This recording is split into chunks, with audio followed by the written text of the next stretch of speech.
Hey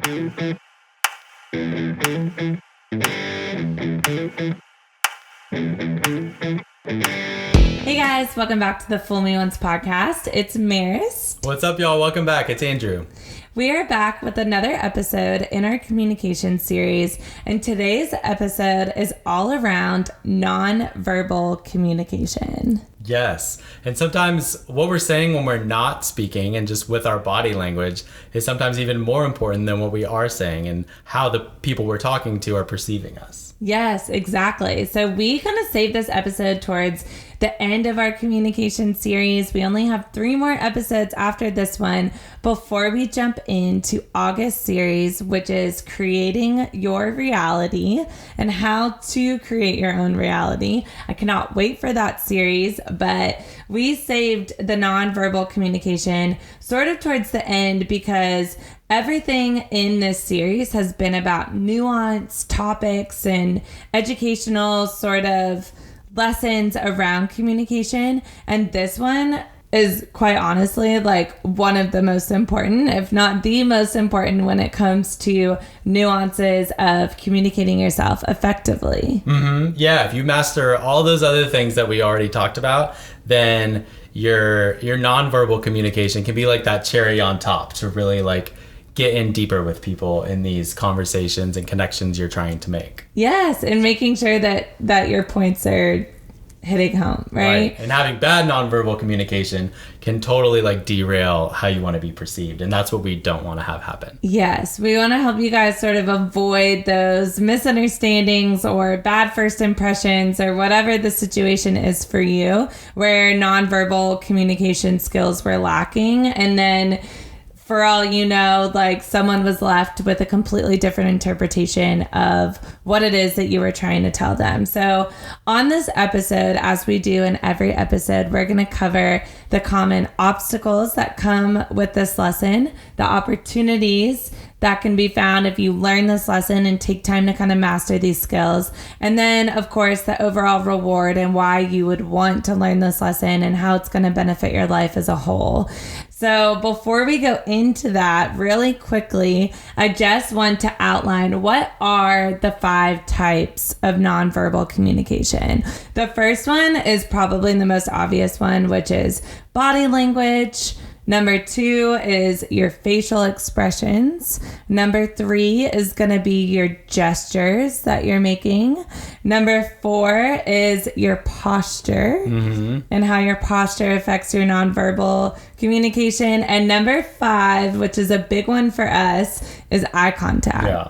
So we're going to touch on these as we go over the obstacles and the opportunities to help you guys kind of understand what are the differences between the two, how do they affect or, impact your communication, and how can you kind of see yourself in ways of improving them. When we get into the extended, Andrew, do you want to talk about what we're going to do in the extended? Yeah, and then when we get into the extended, we'll get into more of the nitty gritty, but we have 7 steps for like actionable things that you can do to actually improve your day-to-day nonverbal communication and hopefully have a positive impact on your life. Yeah, so if nonverbal communication is something that you struggle with and you can kind of identify or see yourself throughout this episode, then I would encourage you to jump into the extended. You can access that by signing up to any one of our memberships. We have a free membership, if you guys didn't know that you can sign up to. You don't have access to the extended with that, but if you do the next tier, which is the $22.99 a month Empower membership, you'll have access to this extended as well as all the other extendeds that we have done and will be doing, and those sort of guides and tangible resources that we come up with for each month and each theme of whatever it is that we're talking about. So in the extended, that's when we're going to help you give those sort of actionable steps that you can take. So you're going to be able to go through that part of the episode and say, okay, and the next time I talk to someone, I'm going to do steps 1, 2, 5, 3, 4, 7, whatever it is, and practice those to see how it's enhancing and creating more effective interactions, right? Yeah, because that's ultimately what we're here to do. And then we'd love to even hear back from you guys and see how some of these tools you've able to apply to your life and how they went. Yeah. So be sure to like, share, subscribe, leave us a comment. Yeah, let us know how it goes. Yeah. So let's jump into it. Yeah, let's do it. Okay. Obstacle number 1, the very first, most obvious obstacle, in my opinion, is lack of awareness. Yes. So lack of awareness looks like being unaware of your nonverbal communication when you're doing the speaking or the interacting, right? As well as being unaware of when other people are giving you nonverbal cues and communicating with you. And when you're not able to read somebody else's body language, eye contact, gestures, posture, all of that, it can really create a lot of misunderstandings, I feel like, or misinterpretations even of what it is that is being spoken. Yeah, it can definitely have like a big impact on even what you were saying about like how you're perceiving other people's body language is just important. Like if you're in a conversation and the person is, everything about their body language is telling you they want to get out of the conversation and you just like keep going. Yeah, because like you can't pick up on that. So it kind of ties into social cues, which I know we laughed about when we were talking about the basic communication in the basic communication episode, like all the different types of cues. So that is another very important obstacle when you're thinking about that, when you're thinking about nonverbal communication and social cues. It ties us into obstacle number 2, which is personal biases. And that is where this heightened emotional intelligence is going to come into play. If you're needing to practice that, or you are going to be able to enhance your emotional intelligence through improving nonverbal communication so that these personal biases will be more obvious to you. So Andrew, what's some examples do you feel like of personal biases? I can think of a big one that both Maris and I had for personal biases, and that's with eye contact. Oh my gosh, yes. We have struggled with our... how do I word this? Giving too much eye contact and what that has communicated to most often than not people of the opposite sex who might be interpreting it.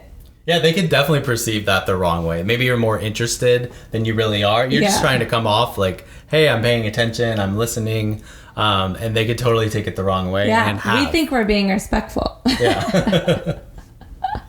And engaged, but I feel like I'm showing up confidently and I'm engaged in what you're saying. I know if like your eyes are darting all over the place, that shows that you could be anxious. So it's like, I'm here, I'm present, I'm listening, but like the too much eye contact can definitely be perceived the wrong way. Yeah, so you can have great intentions. This is a great time to talk about like where personal biases come in, is like your intentions or the other person's intentions could be pure in terms of like they're a hugger, they're more touchy-feely, and they're, you know, sitting close to you or close in proximity to you because they want you to feel, that's what would make them feel like you're listening, you're showing active listening and all of that. But if somebody else's bias is the opposite of that, then they could be misinterpreting it. So by being able to read other people's responses to your nonverbal communication is going to help you realize if personal bias is playing a part in this. So for us, what we had to learn is,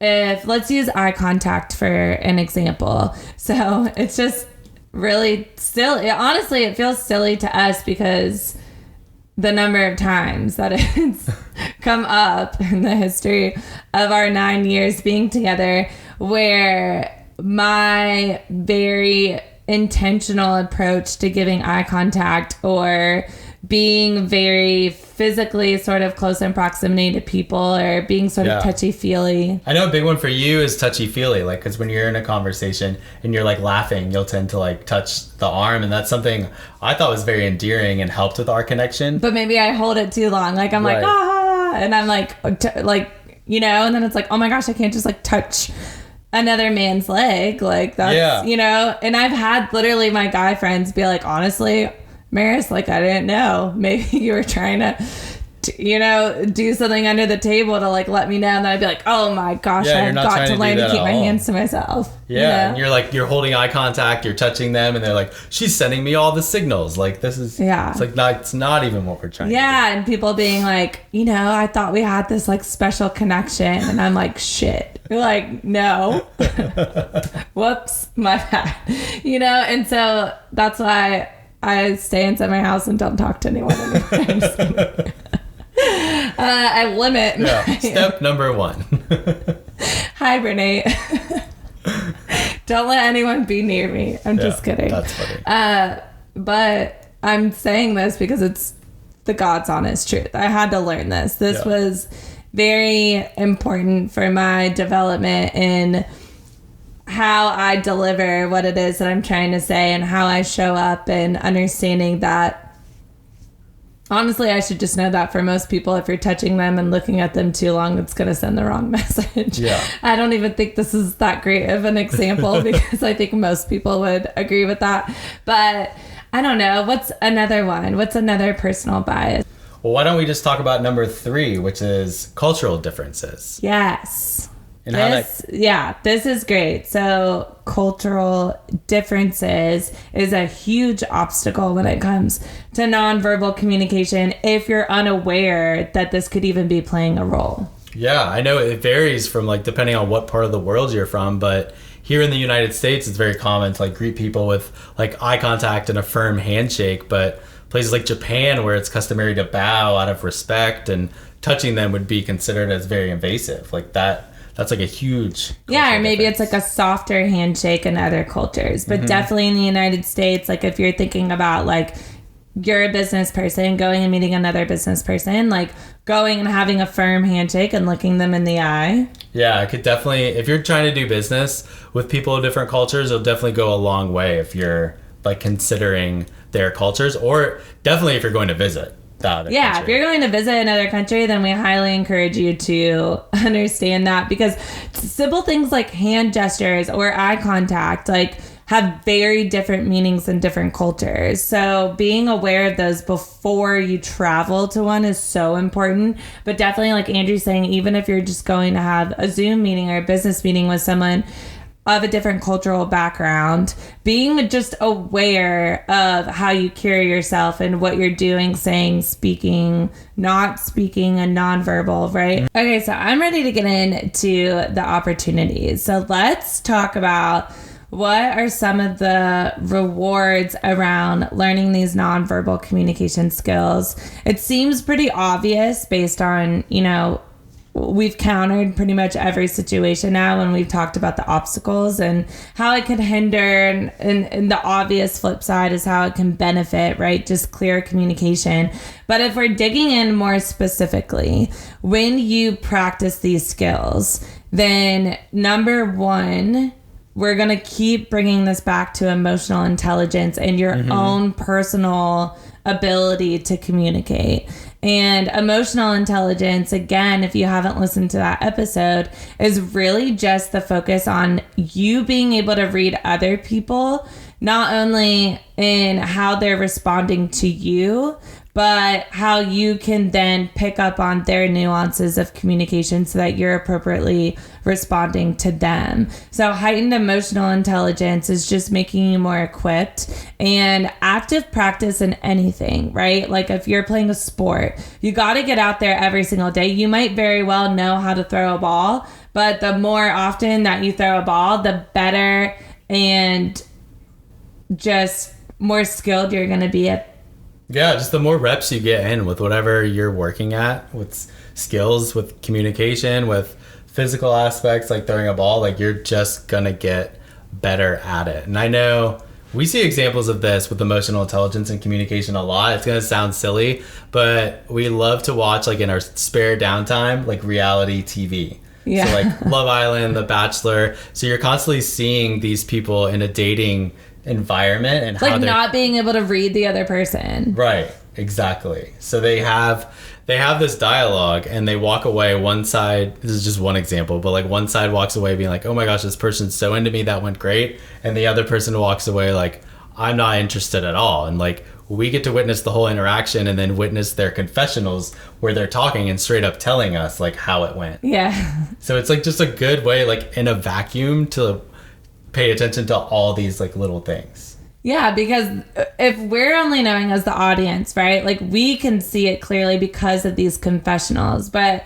how much more effectively would this conversation have gone if they had known these nonverbal communication skills, to where someone's body language was very obvious, you know, or we assumed, and then it got confirmed by the confessional that it was very obvious that they weren't into the other person, but that person didn't know how to read that body language and was only focused on what the person said. And so that person is just trying to be polite because they're on a first date, right? So they're not going to say anything to be straight up like, hey, I'm not into you. Yeah. But the other person is so focused on just picking up what that person's saying and taking that, you know, as the full weight of how this date has gone, that they completely miss the fact that, you know, they didn't want to hug and they just gave a handshake at the end of the night. And what does that mean, right? Like, so not even looking to try and better understand people. And that can just really cause a lot of miscommunication. And how many more problems now are happening after that? Now you're having to have a sit down conversation where you have to look the person in the face and be like, I'm not into you, right? Yeah. Like, I wasn't trying to, you know, like touch your leg or make weird eye contact, and that didn't mean anything. But, you know, so it's in that example, right, it's me being unaware of how my lack of awareness and what I'm doing and signaling, and it's the other person's lack of awareness on how to tie and match your in a line, really, like your nonverbal and your verbal cues, so that they're matching, which I think brings us into opportunity number two, which is more effective interactions. And I'll use this example because this gets brought up a lot in the world of like social media and coaches trying to teach people on how to show up on video or show up when you're speaking, and the conversation around talking with your hands. Talking with your hands is a huge nonverbal cue, right? Yeah. Because your hands can communicate, in my opinion, what is going on internally, and either make the conversation a lot more distracting or the video a lot more distracting. Because, for example, if I'm not confident in what I'm saying and I'm kind of anxious, and that is why it's causing me to talk with my hands, then I could be like talking with my hands like this and talking with my hands like this. If you're listening to the podcast, come. She is currently talking with her hands. Talking with my hands, and come watch us come join us. Come join everyone else on YouTube, okay? But I'm talking with my hands like this, like that is very indicative of what's going on internally. So I don't agree with all these video coaches that are trying to tell people online, like, sit on your hands or hold your hands like this 100% of the time. I do have to be consciously aware that I'm keeping my hands on my lap, or maybe having very short, swift movements when I'm talking, because I have a natural tendency to speak with my hands. But where it works in your favor is emphasizing those like powerful moments. So I'm going to give you guys kind of a little example of what that looks like. So let's say when you're trying to align your verbal and non-verbal communication, this is what that can look like. So if I'm super intense, which I can be when I'm delivering an intense thing, and I'm like, hey, this is extremely important that you understand what it is that I'm trying to say to you. I am showing with my face right now, with my hands, with my entire body, all things considered. I'm sitting up straight.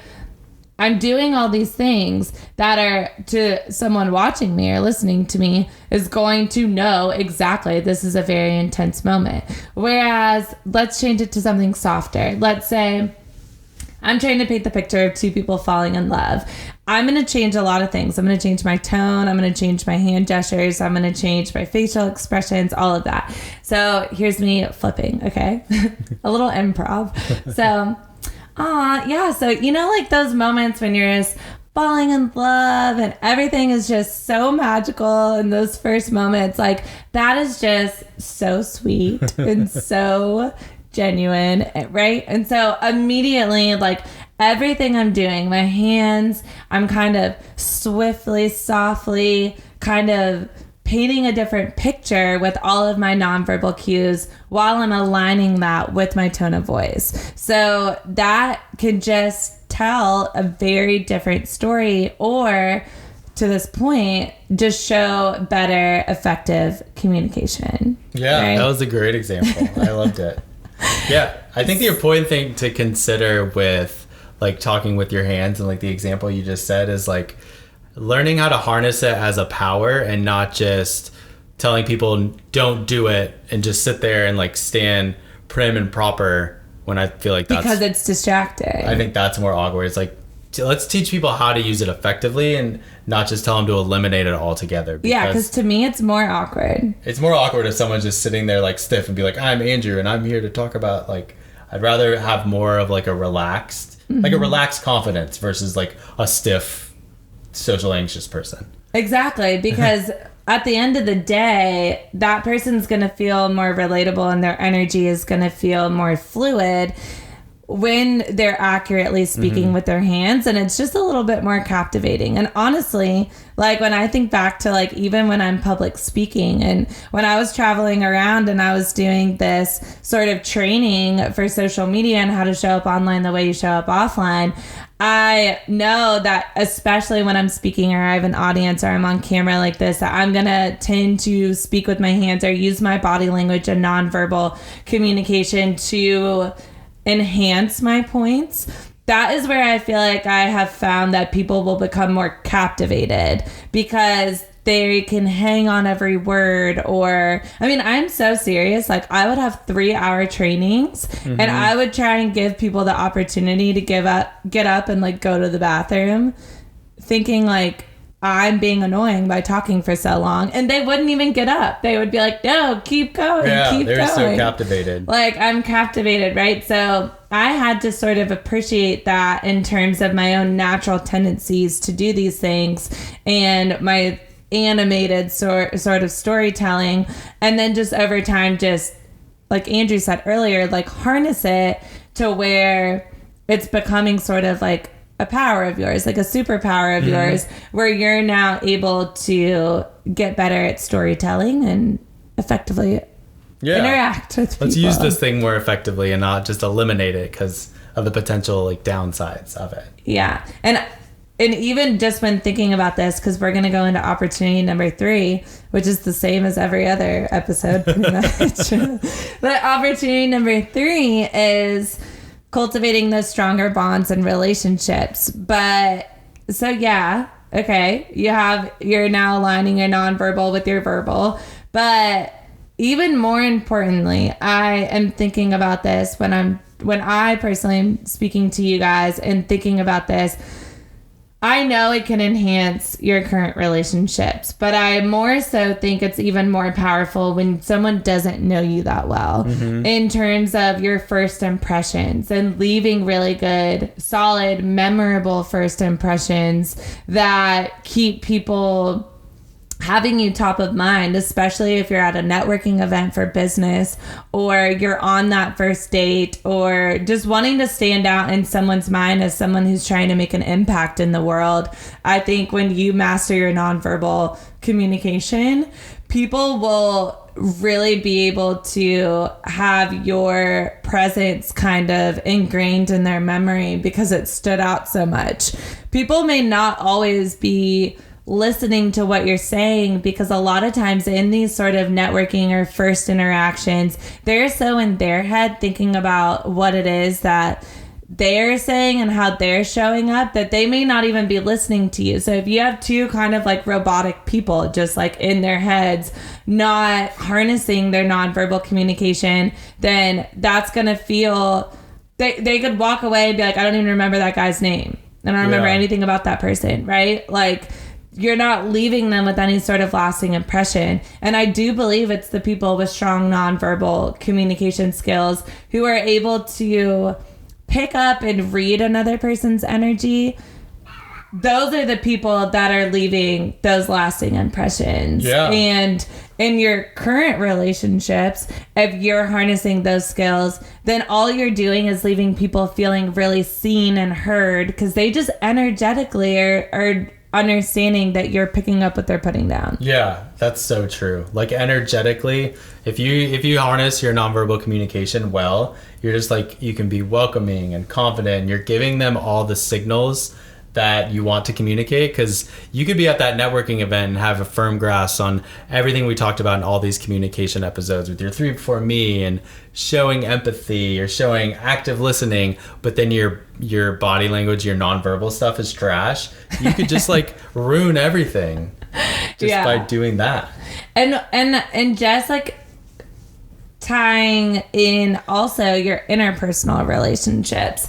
I know that, I mean, I'm very good at reading people just in a lot of different ways. You are pretty good. But I will be able to learn nuances of these different people in my life, personal biases, the way that they communicate, what their nonverbal cues are. So then I'm better prepared and equipped throughout our conversations to know when that person is distracted, because I'm paying such close attention that I know the nuanced differences in their behavior and what that's signaling to me. So whether they even realize it or not, right? So especially when Andrew was a lot more unaware of himself in terms of how he was presenting to the world, I could pick up on things like, hey, like, you just look really heavy. Like, your shoulders look really heavy. Yeah. Like, you're kind of leaned over. Like, what's going on? Are you stressed? Like, you know, I knew he carried his stress. I could physically see it on him that he's carrying his stress in his shoulders. And whereas when he's walking tall and standing tall, I know that he's in a really good mental headspace. So then I can be more mindful of like, okay, Andrew's clearly going through something because he's displaying his nonverbal communication to me. And then I can either not lay into him about whatever I'm upset about. I say that jokingly. Yeah. Like, I do it using my healthy confrontation, right? I can be more aware to where then I can ask questions or kind of set the stage or say, hey, I can clearly tell that you're thinking about 45 other things. So, like, is there something else? You know, like, how many times have I done that? And every single time you're like, yeah, actually, someone just texted me and I'm thinking about that. Yeah, I'm totally like mentally in another place right now. And I had it written all over my body language. And that is definitely something, posture, that I had to be consciously aware of. Because I would, like, we all look in the mirror, like, check out our outfit before we leave the house. And I'm like standing up straight and, oh my gosh, I look so good. And then I step out in the world and I kind of like forget that same energy. Yeah. And then you catch yourself, either you point it out or you catch yourself in like, you catch like a side angle that someone posted on their Instagram story and you're like, why am I standing like that? Like, is that how the world sees me? So it's just something that through being more consciously aware of, like, how to carry myself and be more confident. And you feel that energetically, and so does everyone else. Yeah.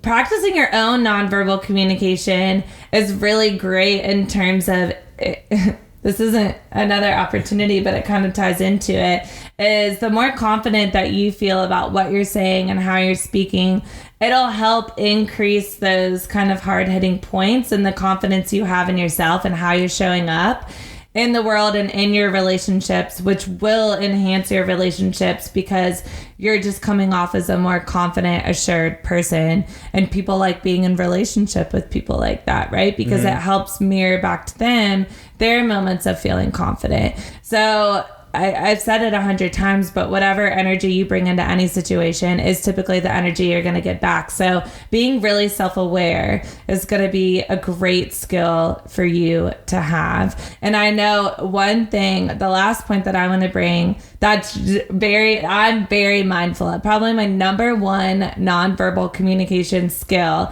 that has really helped me with relationship building has specifically been how often I smile. Yeah.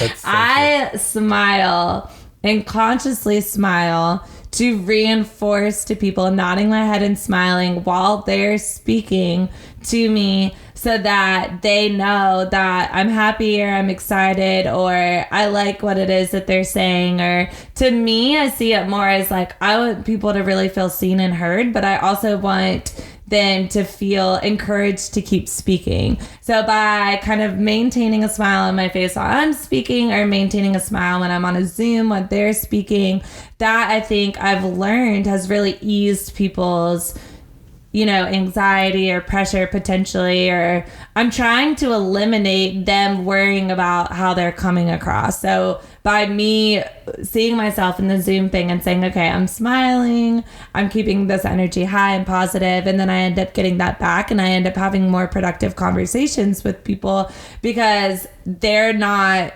either spinning in their own head and not getting out what they ultimately need to get out because I'm sitting there with this very stern, awkward face, or checking my phone, or looking down, or looking away, or kind of, giving the energy of like, when is this gonna end, right? Like I never do that. I maintain the energy of I could go on for days and we could go on for days, and that actually gets us into a flow of where the conversation's a million times more productive than if it was just very rigid and structured. Yeah. So I've seen you use that as a superpower time and time again in countless relationships, and it sounds so simple, like just smile. Yeah. I think we could make the world a better place if we all just smiled a little bit more. Yes. Yeah. All right, guys. So now let's get into the extended. If you're joining us, we'll see you in just a second. If you're not yet signed up to the membership and you want to be signed up, then head over to our website or visit us on the YouTube channel. There are links in both places for you to sign up to a membership to have access to the extendeds. And we're going to go over those steps for improving your nonverbal communication skills. If you're not joining us, then I guess we'll just see you in our next video. Next week on Monday, we will be back with a new video. We're wrapping up this communication series on Wednesday. And then Thursday, we are hard launching August series, which is creating your reality. And I cannot wait for a full month of lessons on manifesting, attracting opportunities to you, literally creatively creating your own reality through marketing and through routine, and so many practical lessons in personal and professional lives, to where ultimately after August series, you should feel like the magician of your own life. Oh my gosh, I'm so excited for August. Like, you have no idea. Yeah. And just thank you guys for joining us. We'll see you in the extended, or we'll see you guys next time. Yeah. Talk to you guys soon.